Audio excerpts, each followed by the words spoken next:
আসসালামু আলাইকুম রহমতুল্লাহি ওয়াবারাকাতুহু। আলহামদুলিল্লাহ, আসসালাতু ওয়াসসালামু আলা রাসূলিল্লাহ ওয়া বা'দ। সুপ্রিয় দর্শক শ্রোতা ভাই বোন, একজন মুমিনের কাছে সবচাইতে মূল্যবান এবং দামি সম্পদ হলো তার ঈমান। ঈমান যদি কেউ ঈমান বিধ্বংসী বিষয়সমূহ থেকে অক্ষত রেখে, অক্ষুণ্ণ রেখে, নিরাপদে রেখে, হেফাজতে রেখে, সংরক্ষিত রেখে দুনিয়া থেকে যেতে পারেন, আল্লাহ রাব্বুল আলামিনের সাথে সাক্ষাৎ করতে পারেন, তাহলে তিনি হবেন চূড়ান্তভাবে সফল কাম এবং শেষ হাসি তিনিই হাসবেন ইনশাআল্লাহ তাআলা।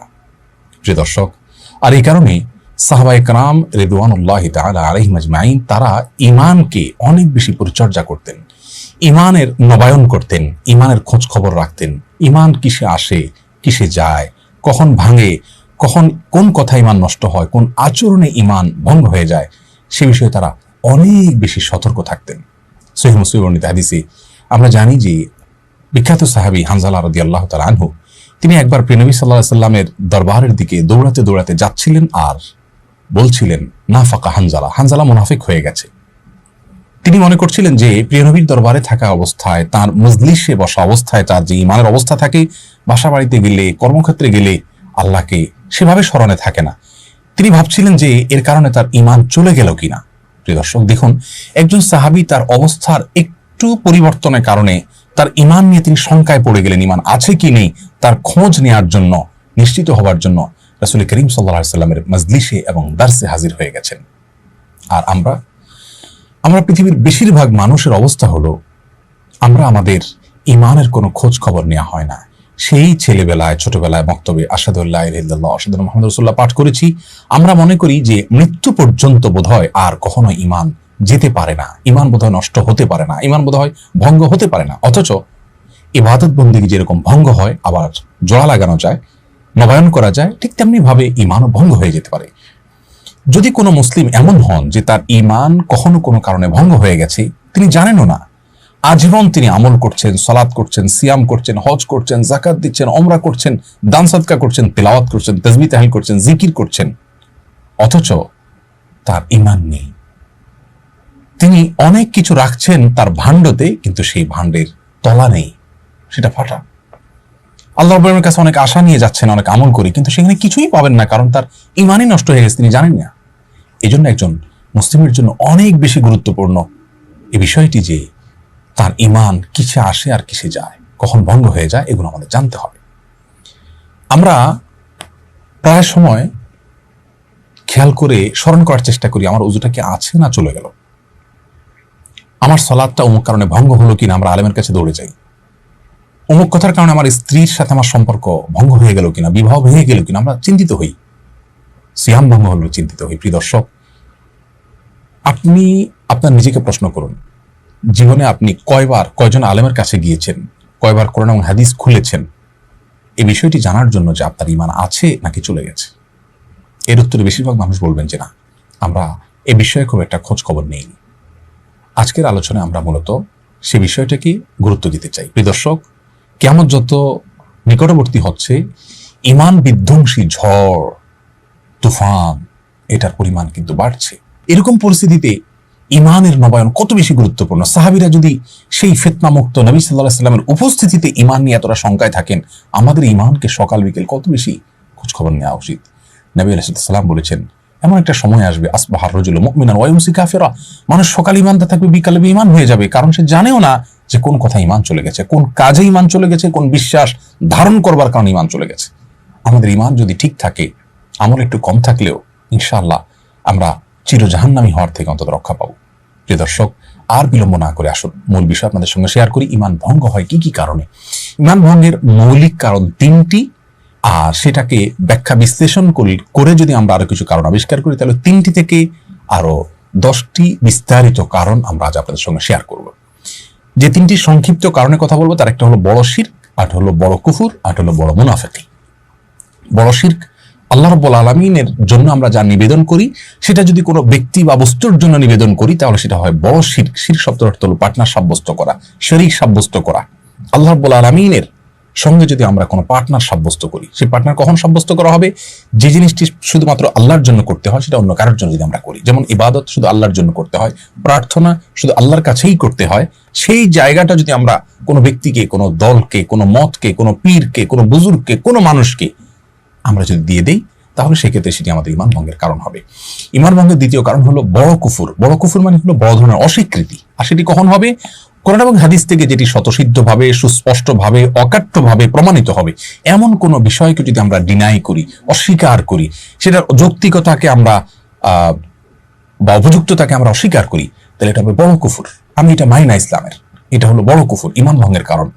ইমান ভঙ্গের তৃতীয় কারণ হলো বড় মুনাফিকি। বড় মুনাফিকি হলো যার ভেতরে আল্লাহর প্রতি আস্থা নেই, কোরআন হাদিসের কোনো বিধানের প্রতি, নির্দেশনার প্রতি আস্থা নেই, কিন্তু তিনি বাহ্যিকভাবে মুসলমানদের ভান ধার ধরছেন হয়তো সমাজের ভয়ে, মানুষের ভয়ে। এটা হলো বড় মুনাফিকি, এটাও ইমান ভঙ্গের কারণ। এই তিনটা মানুষের মধ্যে প্রকাশ হতে পারে, দেখা দিতে পারে আবার তিন উপায়ে। কিছু শিরক, কুফুর, নেফাক আছে, যেটা নেফাকটা সবসময় অন্তরে থাকে, কিন্তু শিরক এবং কুফুর এগুলো অনেক সময় হতে পারে ভেতরে ভেতরে, আকীদা, বিশ্বাসে। যেমন কেউ মনে মনে এই বিশ্বাস লাগলো যে অমুক পীরের হাতে পাওয়ার আছে, তিনি চাইলে আমাকে সন্তান দিতে পারেন, নাও পারেন, তাহলে এটা তার কাছে থাকলো এবং এটা তাকে বিশ্বাস করার শামিল হয়ে গেল। এটা হলো বড় শিরক অন্তরের মাধ্যমে, অর্থাৎ আকীদাগতভাবে বিশ্বাসগত শিরক। আবার শিরক কর্মগত হতে পারে, যেমন আল্লাহ চাহান্ন কাউকে সিজদা করলো, এটা হলো কর্মগত শিরক। আবার সেটা মন্তব্যগত হতে পারে, কেমন কোন কথা বলে ফেললো যা আল্লাহর সঙ্গে শিরকের সমকক্ষ। তাহলে মন্তব্যগত, কর্মগত, আকীদাগত তিন ভাবে শিরিক হতে পারে। ঠিক একইভাবে কুফুরও তিন ভাবে হতে পারে। কেউ অন্তরে ডিনাই করলো, মুখে বললো না কিছু, সেও কাফির হয়ে যায়। আবার কেউ মুখে কাফির মানে অস্বীকৃতি জানালো, কেউ আচরণ দ্বারা অস্বীকৃতি প্রকাশ করলো, তিনটাই হতে পারে। এই সব ধরনের ইমান ভঙ্গের কারণ থেকে আমাদের বেঁচে থাকতে হবে। প্রিয় দর্শক, আসুন এগুলোকে বিস্তারিত বিশ্লেষণ করে অনেক বড় বড় ইমামগণ, অনেক বড় বড় ওলামায়ে কেরাম 10টি কারণকে উল্লেখ করেছেন। 3টা সংক্ষিপ্ত কারণ থেকে বিশ্লেষণমূলক আরো 10টি কারণ ওখান থেকে বের হয়েছে, সেগুলো আপনাদের সঙ্গে শেয়ার করে আজকে ইনশাআল্লাহ আমরা শেষ করব। প্রথম কারণ হলো বড় শিরক, যেটা একটু আগেই বললাম। আল্লাহ তাআলা কোরআনে কারিমে বলেছেন, ইন্নাল্লাহা লা ইয়াগফিরু আন ইউশরাকা বিহি ওয়া ইয়াগফিরু মা দুনা যালিকা লিমান ইয়াশা। আল্লাহ তাআলা তার সঙ্গে শিরক করা হলে সেটা মাফ করবেন না, শিরকের চাইতে ছোট অপরাধ হলে সেটা আল্লাহ যাকে ইচ্ছা তাকে মাফ করতে পারেন।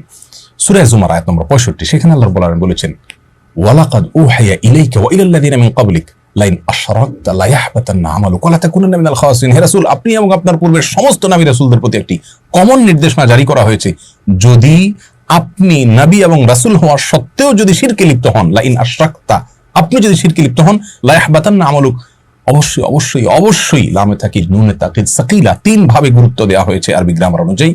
অবশ্যই অবশ্যই অবশ্যই আপনার সমস্ত আমল ক্যান্সেল হয়ে যাবে এবং আপনি ক্ষতিগ্রস্ত হয়ে যাবেন। এখান থেকে পরিষ্কার বোঝা গেল কেউ শিরকে লিপ্ত হলে তার ঈমান চলে যায়, সমস্ত আমল পুরানোগুলো ক্যান্সেল হয়ে যায়। এজন্য ঈমানদার সবচেয়ে ভয় থাকবে শিরক নিয়ে, আল্লাহর সঙ্গে শিরক যেন না হয়, তাওহীদকে নিশ্চিত করার চেষ্টা করবে। এটা ঈমান ভঙ্গের কারণ। নাম্বার 2, ঈমান ভঙ্গের দ্বিতীয় কারণ হলো আল্লাহ এবং বান্দার মাঝামাঝি যদি কোনো মধ্যস্থতাকারী আমরা সাব্যস্ত করি, তাহলে ঈমান নষ্ট হয়ে যাবে। আমরা জানি আমাদের হিন্দু ভাই বোন তারা বিশ্বাস করেন যে ঈশ্বর সরাসরি সবকিছু নিয়ন্ত্রণ করেন না। অনেক দেবদেবী, অনেক প্রতিমা তারা পুজো করেন, এই উদ্দেশ্যে যেন তার কাঙ্ক্ষিত বিষয়টা সেই দেবদেবী তাদেরকে পাইয়ে দেন। সরস্বতীকে পুজো করেন শিক্ষার জন্য, আবার চাষাবাদ ভালো হওয়ার জন্য আরেক দেবতাকে পুজো করেন। তো এরকম পুজো করে তারা ঈশ্বরের কাছ থেকে কিছু পেতে চান বা সৃষ্টিকর্তার কাছ থেকে কিছু পেতে চান। প্রিয় দর্শক, আমাদের অনেক মুসলিম ভাই বোন মনে করেন কোনো কবরে, কোনো মাজারে গিয়ে সন্তান চাইলে, ব্যবসা উন্নতি চাইলে তিনি আমাকে আল্লাহর কাছ থেকে পাইয়ে দিবেন। এই যে একটা ব্যাপার, একটা মধ্যস্থতাকারী সাব্যস্ত করা, এটা কিন্তু ঈমান ভঙ্গ করে দেয়।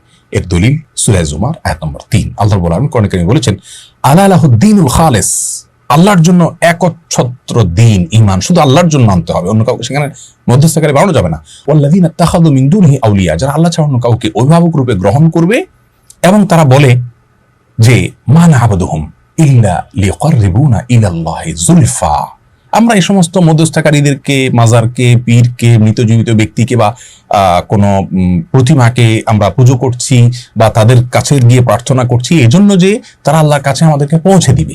এই যে এই পৌঁছে দিবে মধ্যস্থকারী হলো, জাস্ট এই কথার কারণে আল্লাহ রাব্বুল আলামিন কি কমেন্ট করছেন আয়াতের পরবর্তী অংশে সেটি রয়েছে। আল্লাহ রাব্বুল আলামিন এ ধরনের লোক সম্পর্কে বলেছেন, ইন্নাল্লাহা ইয়াহকুমু বাইনাহুম ফীমা হুম ফীহি ইখতালিফুন, তারা যে বিষয় নিয়ে মতপার্থক্য করছে কিয়ামতের ময়দানে আল্লাহ তাআলা তাদের ব্যাপারে ফয়সালা করবেন।